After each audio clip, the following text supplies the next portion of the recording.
Joining me now for more on all of this is Republican Congressman Louie Gohmert. He is a member of the House Judiciary Committee. Sir, thank you so much for joining us. Sure, Melissa. Catherine outlined a lot of the things that they're asking about. They want to know about his responsibilities, his security level status, who hired him, the degree of access he had to the FBI and DOJ, communications, documents, performance reviews, any records. What do you expect to see there?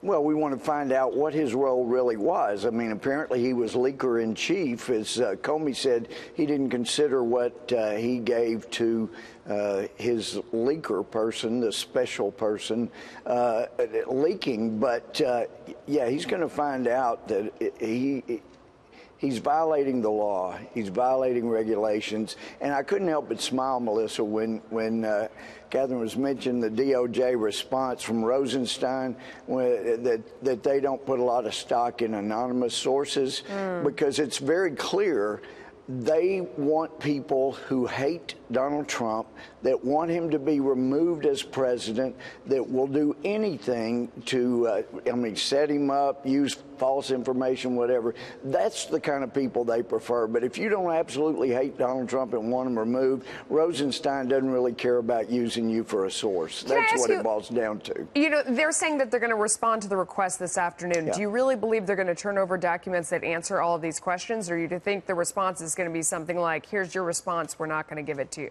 Well, what we've seen in the past, and, history is the best indicator of things in the future, and from the past, anything that may be damaging, they will try to cover up. They will swear that it's going to reveal national secrets that put lives at risk. And then once again, when we get the information, we find out no lives were at risk, only reputation, only potential violations of regulations and the law. So, yeah, generally they try to cover up anything embarrassing. But, Melissa, this is so important that we get to the bottom of this. It's like Newt Gingrich has said a number of times, we had no idea how weaponized the Department of Justice was at the top. And we got a clean house, and we need to know everybody's position, who the players are, what relationships were there. And the fact that Comey kept this just basically to himself, certainly didn't reveal it ever to Congress. Let me ask you about that, because he said, and that Brett Baier pressed him on that and said, why didn't you reveal this when you were testifying? And he said it's not relevant. Yeah, right. And that's another thing. They want anything that is going to be embarrassing or perhaps implicate them in some crime. They want that to be irrelevant, because to them, the only thing relevant is what will get Donald Trump out of office and what makes them look good and avoids them looking as bad as they really are in this whole fiasco. What do you think about the response he made, too, when we replayed it there? I don't consider what I did with Mr. Richmond a leak. Yeah, that's something. I told him about unclassified conversations with the president. Were they unclassified?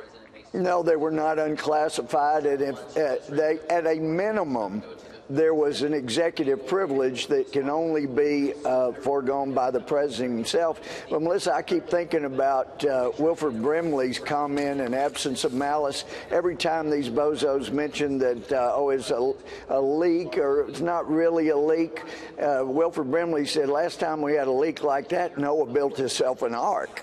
And I think that's exactly what we've got going on. When you have Comey, he doesn't consider it a leak. And, in fairness to him, it's really not a leak. It's more of a flood, not just a little leak. And maybe Noah needs to build himself another ark. We'll see. Congressman, thank you for your time. You bet. Glad to be with you. Thanks.